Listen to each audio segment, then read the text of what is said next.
At the class reunion, Rocky and I lost a game. The punishment was pretend to be a couple and date for 7 days. That day happened to be exactly a year since we broke up. Rocky, afraid I'd cling to him, lazily reminded me, "It's just a game, taking it seriously would be pointless." I nodded in agreement. Under the rules, we had to hold hands and hug like real lovers. On the 6th night, Rocky got drunk and buried his head in my neck.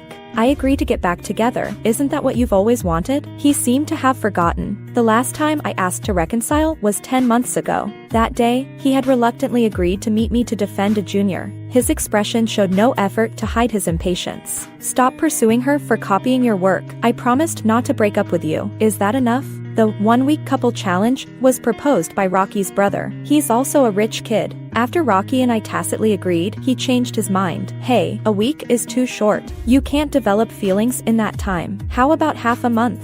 I'll double the prize to 200,000. The prize money doubled. I sat in the corner of the booth, my hands resting on my knees, slightly curling up. I quickly nodded. "I can do that." The rich kid smiled. "Great, then. Why do you have so much to say?" Rocky interrupted him, his eyes downcast, not looking at anyone. "1 week, or let's call it off."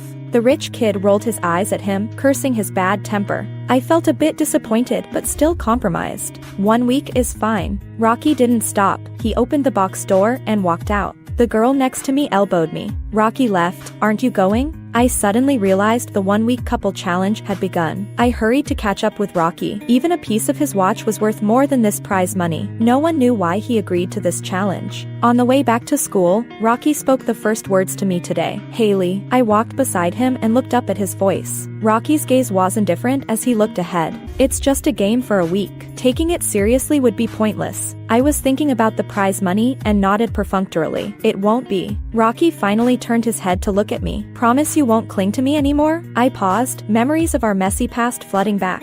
I couldn't help but smile helplessly. I said seriously to Rocky, "I promise. After a week, we'll go back to being strangers. I won't disturb you, I swear." Rocky's shoulders, which had been tense, relaxed a bit. We had just arrived at the girls' dormitory. Rocky stopped. His expression softened. "Then come add me on Facebook, girlfriend? I have something to do. You go back to the dorm. I'll message you later." I had no objection. One of the challenge requirements was that both parties had to develop feelings both online and offline. At the end of the challenge, we had to reveal chat logs to prove we weren't being perfunctory. After all, the prize money wasn't that easy to win. After 10 months, I re-added Rocky on Facebook.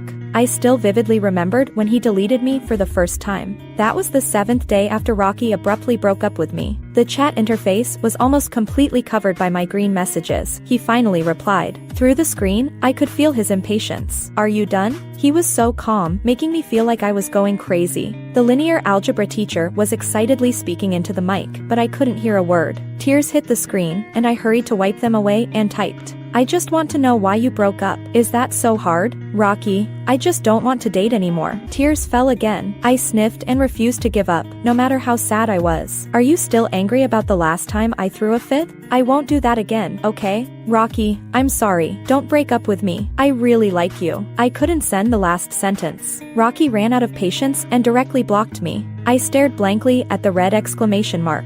My heart felt like it was being squeezed, aching, and struggling to breathe. Almost as soon as the class bell rang, I grabbed my book and ran out of the classroom. I rushed to the floor where Rocky was. He was walking out of the classroom alongside a girl, facing away from me. The girl was named Serena, a junior from my department. "Rocky, I just saw you directly block Haley." I found her annoying. Rocky was as cold and terse as ever. Serena bounced beside him, her ponytail swaying, showing her excitement. "If I follow you to class without your permission, would you find me annoying?" Rocky lazily retorted, "What do you think? I think I'm so cute, kind, and good-natured that you couldn't really hate me." Rocky scoffed, "You're more annoying than her." He probably didn't even notice. When he said that, there was no disgust in his tone as when he mentioned me. After re-adding Rocky on Facebook, I didn't go directly back to the dorm. Instead, I went to the nearly bankrupt stray dog rescue station. The head of the station and 2 volunteers were still at a loss. I excitedly told them about the 50,000 prize we could win in a week.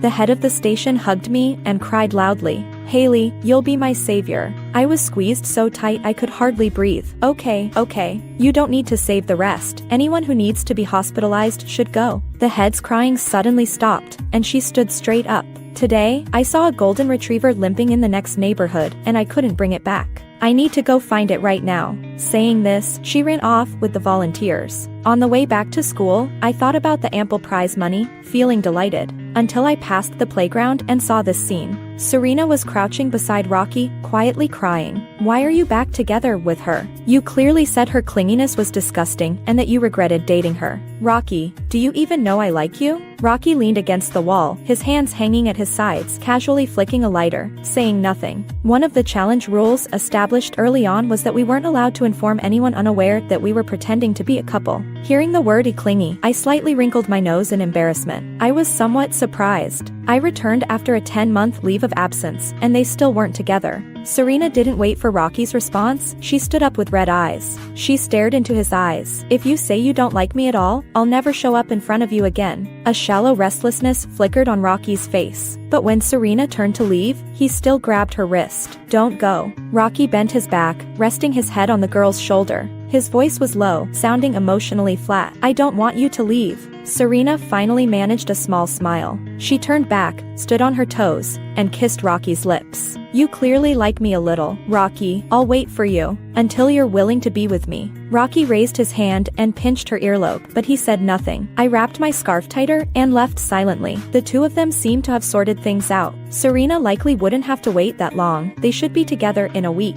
But that didn't really concern me. I just hoped Rocky wouldn't get too caught up in romance and prematurely end the challenge. Not long after returning to the dorm, I received a message from Rocky. "Are you asleep?" I didn't want to chat with him much, so I casually made an excuse. "Just about to sleep, Rocky. I returned a book at the library and just got back." I yawned and didn't call him out. "Okay." A few minutes later, "Rocky, good night?" Saying good morning or good night to each other was a hard rule for cultivating feelings online. That was one of the challenge requirements. I eagerly replied with a good night, ending this torturous conversation. It might have been the first time in 10 months that I saw Rocky again. That night, I dreamt of the day I decided to let go of Rocky. The surge of emotions was overwhelming. I forced myself to stay rational, to avoid doing anything he'd dislike. I cautiously tried to please Rocky. He was no longer as resistant to me as before. He didn't even shoo me away when I sat across from him with my lunch tray. I thought my efforts were gradually paying off. Even if it was slow progress, that was okay. All of our mutual friends knew about Rocky and me. So, when I got stuck on the mountain and called a friend for help, they pushed Rocky to come to my aid. "Haley, I asked Rocky to come pick you up. I twisted my ankle and couldn't walk, so I had to sit on a rock waiting for him. When my battery was almost out, I called him, just to ask when he'd arrive. But there was no answer. My phone was dying fast, so I thought I'd save the last bit of power to call a friend or 911. But it shut down unexpectedly. I had no choice but to pick up a stick and hobble my way down the mountain. I stumbled a few more times on the way, my ankle swelling up even more, but I had to keep going. Then, just at the school gate, I ran into Rocky, carrying Serena in his arms. My sleeves and pants were torn by branches, and I was a mess, limping and covered in dirt. A world apart from Serena, who was clean and still smelling like perfume. Maybe I'd been walking too long, because I was just so tired. I could only say in a soft voice, "You could have just told me if you weren't coming." Rocky asked, "So, you just had to wait for me?" I forced a dry smile. He looked me up and down and turned his gaze away, his voice as cold as ever. "Stop putting yourself through this, Haley. It's quite pathetic."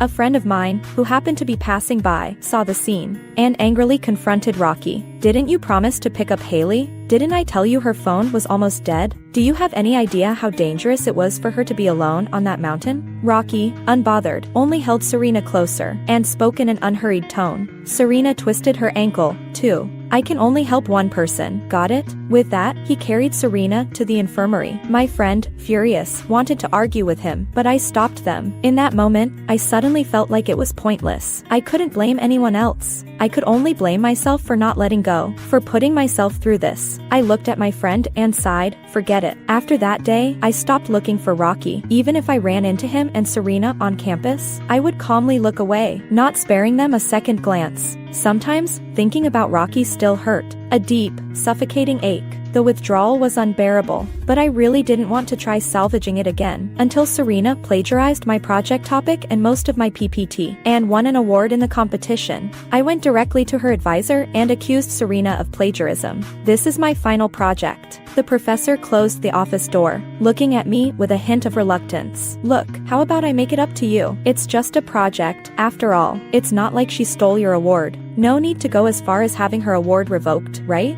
It turned into a threat by the end. The message was clear: if I dared report Serena, I could forget about ever getting a scholarship for the rest of my university years. I'll give you 3 days to think it over. No rush. I left the office feeling lost. Rocky was already waiting at the building entrance. He quietly took my laptop bag, then took my hand in silence. Where are we going? I asked. Rocky didn't answer, just led me to the artificial lake we used to walk around in the evenings. It was secluded, with almost no one around. Rocky looked down at me, speaking softly. Come here, let me hold you. I didn't move, just looked at him with a blank expression. He chuckled lightly, his gaze lifting slightly. You're clearly about to cry. Why hold back? I tried to walk away, but Rocky pulled me into his arms. Just like before, he placed his hand on the back of my head, gently rubbing. It's okay, now. It had been so long since I'd heard Rocky speak to me this tenderly, so weak-willed. The moment he took the initiative, my heart softened all over again. Tears fell instantly, one after another, dampening the collar of his hoodie. Why is it so hard just to protect my own rights? I cried it all out, finally. Rocky didn't say much, but he held me even tighter.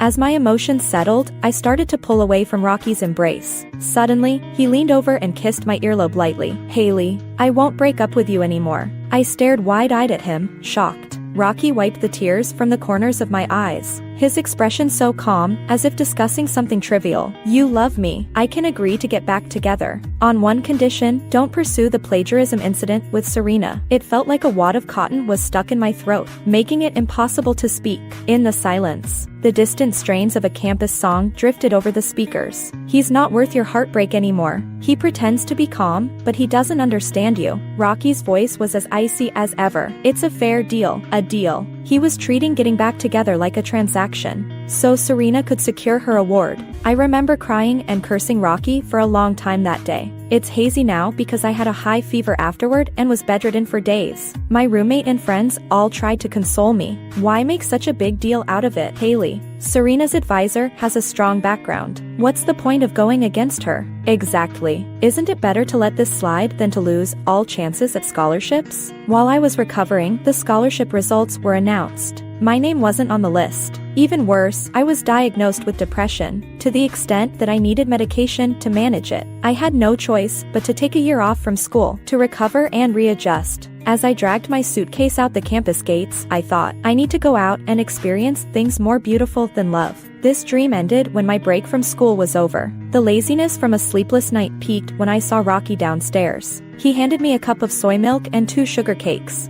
I don't have class this morning, so I came to keep you company. I took it with a fake smile. Thanks, but it wasn't necessary. The first class was similar to an elective. Rocky and I sat toward the back. Even though I was drowsy, I couldn't dare to sleep. Rocky propped his head up, looking at me with a slight smile. Why do you always get sleepy in her class? My eyelids were heavy, and I really didn't feel like talking to him. Rocky raised his chin slightly. Just sleep. I'll keep an eye on the teacher for you. This time, I sincerely thanked Rocky. After saying that, I leaned on the desk, sliding my arms forward just a bit. I wanted to ensure that the people in front of me could block my face. Before I finally closed my eyes to sleep, Rocky watched my every move, his brow occasionally lifting as if he were amused. When class ended, I woke up well-rested, stretching my back.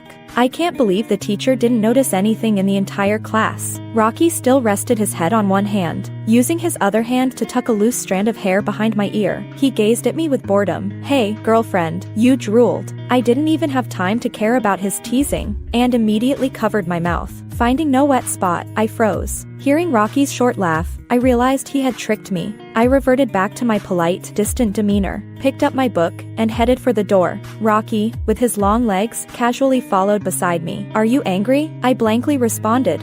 No. He seemed about to say something else, but was interrupted by a female voice nearby. Rocky. Serena ran up to him with a smile. Aren't you free this morning? Rocky dropped his casual demeanor and didn't answer her. I thought maybe I could finally escape from Rocky. If you have something to discuss, go ahead. I'll be leaving now. I dashed down the stairs without waiting for their response. Being with Rocky was too exhausting. What was worse, I hadn't gotten far when he caught up with me. He looked like he had run into a tricky situation. I and Serena, you don't need to explain. I was puzzled and had to interrupt him. We'll have nothing to do with each other in 6 days. This relationship was never real. It was just for show, and you don't need to tell me about your other girls. We'd better not interfere with each other. Rocky looked at me, saying nothing. I couldn't understand the look in his eyes, so I awkwardly said, "Goodbye." "No worries, I'm going to eat." "You remember to eat?" I tentatively asked, then walked past him alone. That day, Rocky didn't seek me out again. I happily enjoyed my alone time, but these remaining days couldn't be brushed off easily. Tony, the rich guy who initiated the challenge, proposed we spend the weekend at a private equestrian club in the suburbs. But when we got to the hotel, he casually mentioned, "By the way, I forgot to tell you, since you two are now a couple, I booked you a suite. If that's fine, you can check in. If not, you can drop out of the challenge." I thought earning money was tough,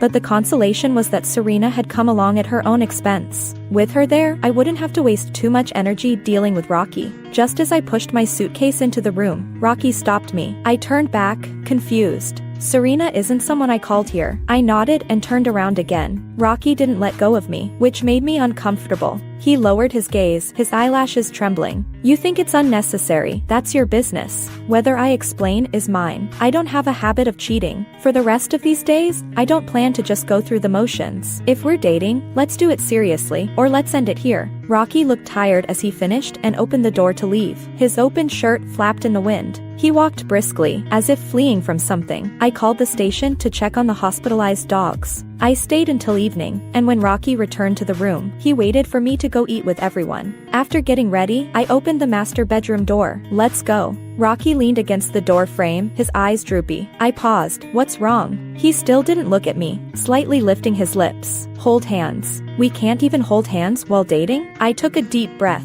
walked over, and awkwardly took his hand, warning, "Just holding hands, at most." Rocky straightened up from his lazy stance, interlacing our fingers. A slight smile appeared at the corners of his mouth. "Depends on my mood." We didn't hold hands for even 2 minutes before I felt relieved. As soon as I stepped out of the elevator into the lobby, I saw a sleazy man cornering Serena. "Hey, sister, care to explain how I just bumped into you?" "What did I bump you with? Be clear." The oily bald head was as disgusting as his greasy words. Serena looked at Rocky for help, biting her lip tightly. Rocky stared at them, expressionless, his grip on my hand tightening painfully. Serena suddenly smiled faintly, dropping her hands that had been pushing the man away, allowing the bald guy to pull her into his arms. In the next second, Rocky let go of my hand, striding over to pull Serena behind him, landing a fierce punch on the bald guy. The bald guy stumbled, hitting the wall, covering his face and cursing. "Who the hell are you?" Rocky walked towards him, each step filled with undeniable hostility. His shoe landed on the bald guy's face, looking down as he said, "She's my girlfriend. I ask you,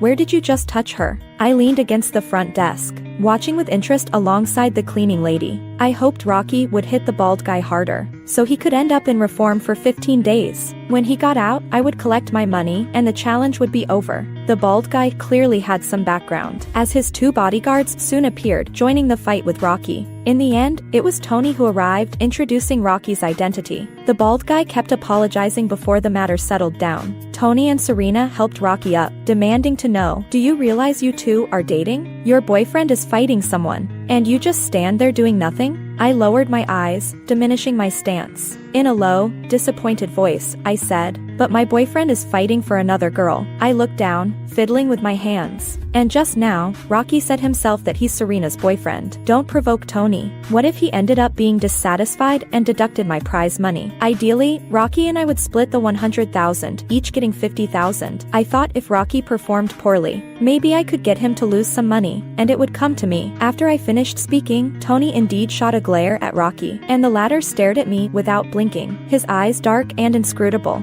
Tony and Serena helped Rocky back to the living room of our suite. I took out the medicine box, putting on a show for Tony. Carefully and holding back my grievances, I applied the medicine to Rocky's arms and face. He watched me closely, yet I consistently refused to meet his gaze. Serena approached and reached out her hand. "Give me the medicine, I'll take care of Senior Rocky." After all, Senior Rocky got hurt saving me. I nodded internally, but on the surface, I hesitated for a few seconds before expressionlessly handing it to her. Rocky blocked my hand. His words were directed at Serena. "No need. You all can leave now." Before leaving, Serena gazed at him with deep emotion for a long moment. As Tony closed the door, only the two of us remained in the room. I retracted my pretentious demeanor and distanced myself from Rocky, but he pressed my back, pushing me back into his embrace. "Let go of me." I frowned, my voice tinged with obvious displeasure. Rocky was in a bad mood. If I had said that during our previous relationship, he would have let go and left. His deep voice was hoarse. "I'm sorry, Haley, I and Serena." Here it comes again. I lost my patience and spoke frankly. "You two like each other. It's normal for you to stand up for her. What's there to explain? I saw you kiss that night on the playground." Rocky's expression froze, and after a while, he spoke.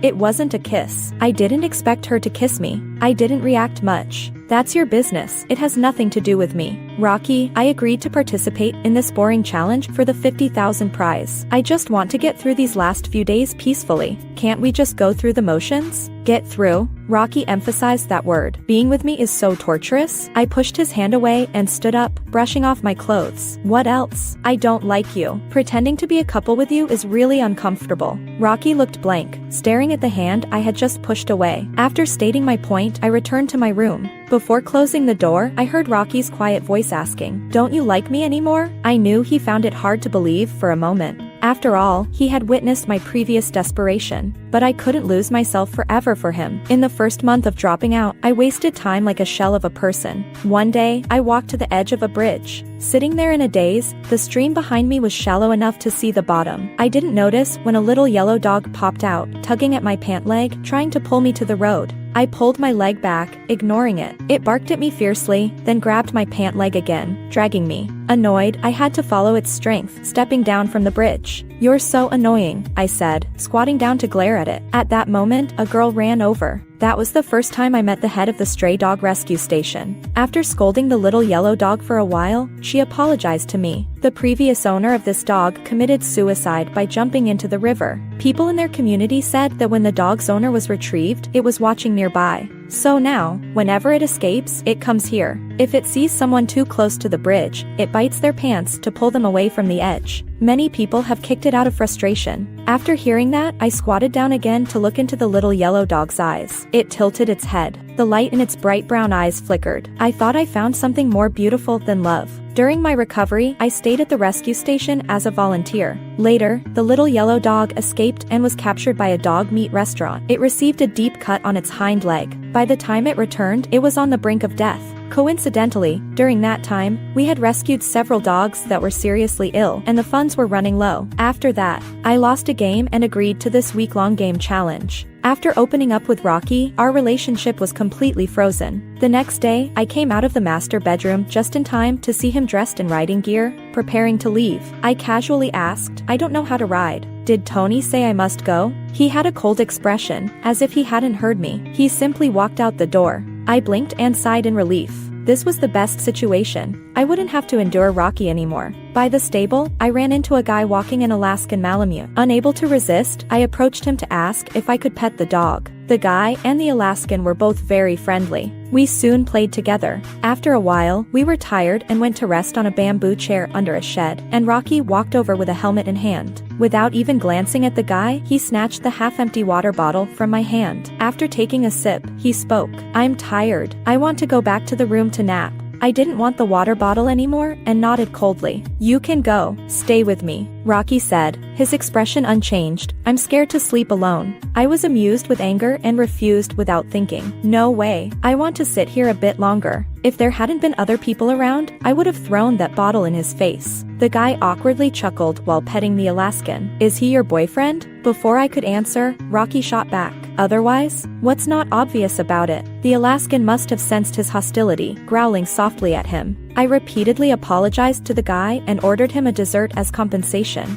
Rocky leaned lazily against the shed above my head, quietly watching me. Seeing I still had no intention of getting up, he simply bent down and picked me up. I advise you not to struggle. He anticipated my movements, casually reminding me. Tony is watching. I clenched my fists tightly, furious. Rocky, what's wrong with you? Put me down. I can walk by myself. He looked ahead, his tired brows carrying a hint of mockery. Isn't it said that you can do anything for money? Haley, hold me now. I'll just cooperate with you for these few days so you can get the money smoothly. I closed my eyes, suppressing my anger, and nodded. I don't want it. I had reached my limit with Rocky. I'd rather take a loan. Put me down. I'm going to tell Tony that I'm giving up. Rocky stopped and looked into my eyes. He smirked lightly, directly carrying me into the elevator. Once in the room, before I could turn on the lights, the moment he set me down, I immediately slapped him. My palm ached painfully. Rocky, are you shameless? The light filtering in through the door shone on his slightly turned face. After a few seconds of silence, Rocky moved his lips. Why do you hate me so much now? Haley, I don't understand. Is it just because I once refused to reconcile? He looked up, his quiet eyes hinting at absurdity.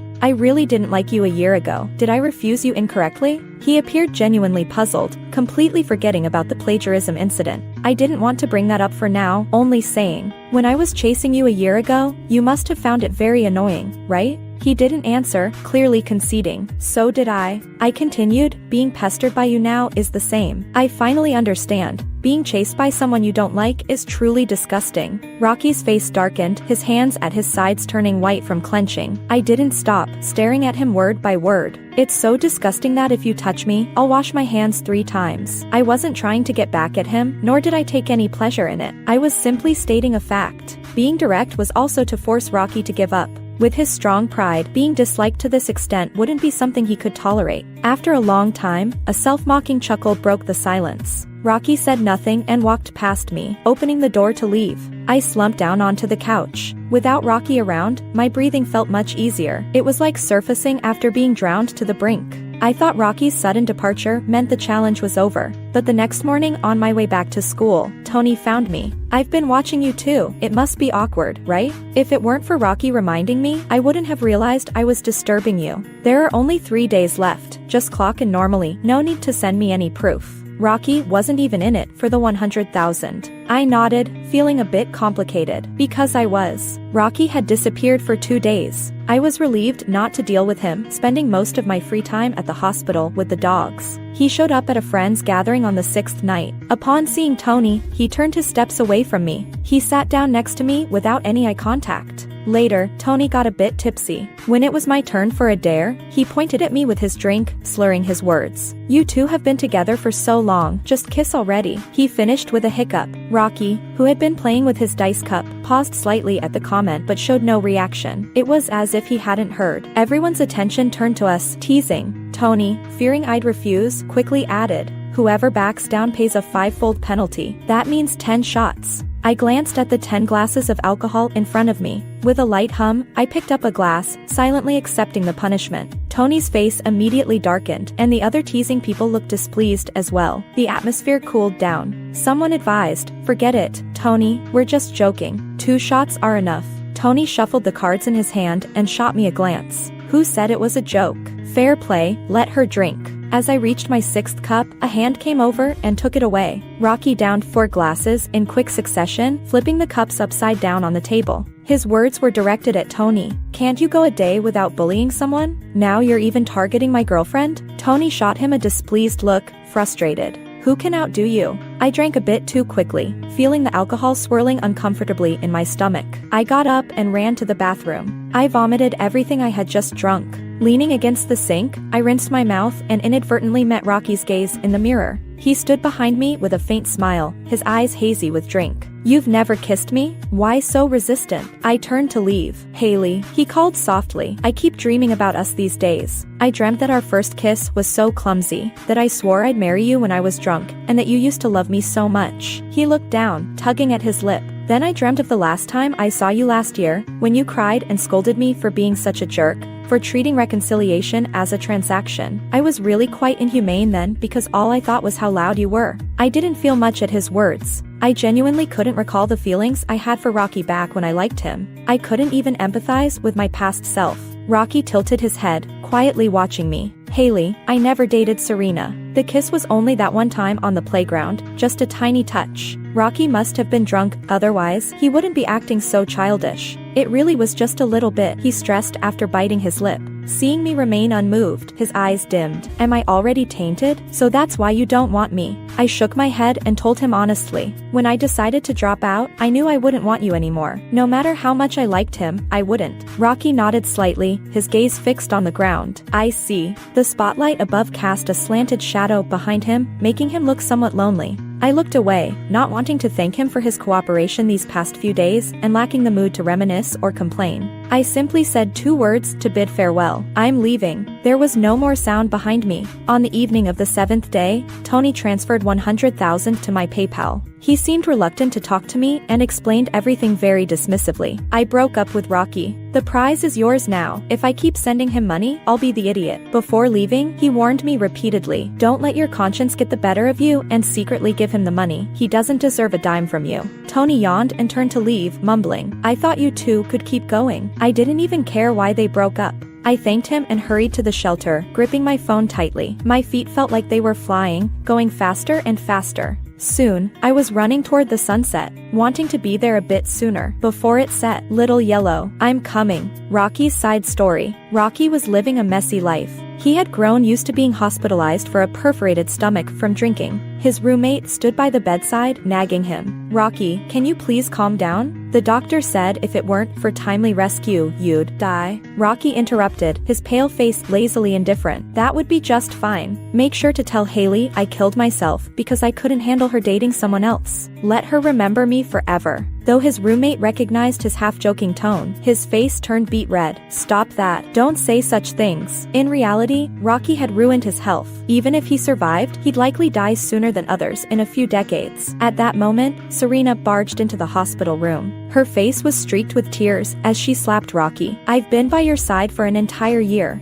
Is this how you treat me just for Haley? Rocky barely reacted to the slap, not really understanding what she was saying, just raising an eyebrow. His roommate recounted the events. In this year's competition, Serena had reused an old trick, plagiarizing another senior's final project. She thought the teacher would cover for her again, but this time, she encountered a tough opponent. The usually unassuming senior had a terrifying background and reported her to the organizers. The organizers acted swiftly, thoroughly investigating Serena's past participation. Not only was her award revoked, but she also faced disciplinary action. They even publicly announced her plagiarism incidents on social media. Her advisor, too, was also brought in for questioning. Serena believed Rocky had set her up. The 4 drip by the bedside ticked rhythmically. Hearing this, Rocky smirked slightly. Honestly, if you hadn't come in here causing a scene today, I might have forgotten about you. Serena broke down, incoherently lamenting why Rocky was so heartless. She didn't believe in karma, insisting that if it weren't for Rocky, she wouldn't be so unlucky. Later, Rocky's roommate, worried about disturbing his rest, kicked Serena out. The boy in the hospital bed had completely given up on himself. He had no intention of causing trouble for Serena, knowing that if he killed her and then himself, Haley wouldn't even glance his way again. Before he and Tony deliberately fell out, he had asked why Tony agreed to join the game. He didn't want to admit it. Seeing Haley again after 10 months still made his heart skip a beat. When they first broke up, Haley's insistence had made him regret dating her. She was just so loud.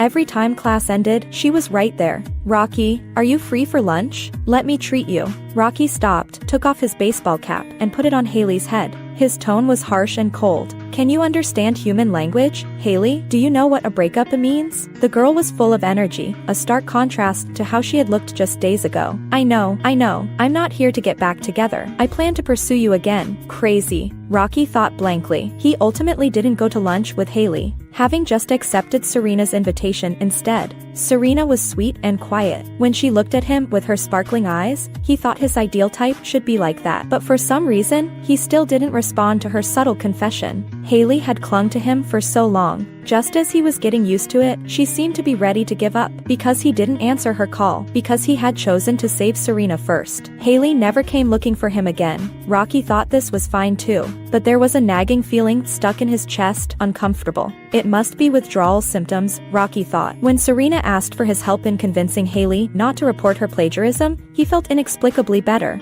Before going to see Haley, Rocky changed his clothes in the dorm. He even tidied his hair in front of the mirror. His roommate teased, "Rocky, you're showing off now." Rocky shot him a sideways glance, uncharacteristically not kicking him. After a long time, he held Haley in his arms again. Rocky lazily thought, "Forget it, if Haley wants to get back together, let her. It's no big deal." He felt like he had regained some of the feelings he used to have for Haley. To save face, Rocky used the plagiarism incident as an excuse to propose getting back together. But the expected outcome didn't arrive. Haley was completely disappointed in him. She hadn't appeared in front of him for a full 10 months. Rocky found it laughable. He didn't understand what Haley was being dramatic about. Serena had plagiarized her assignment but hadn't taken her award. Was there really a need for such a big reaction? For a long time, he didn't think about Haley anymore. He let Serena get close, even overstep, but he never mentioned being together. The moment he reunited with Haley, his heart raced irregularly. He bit his lip, wanting to mock Haley. "You know to come back?"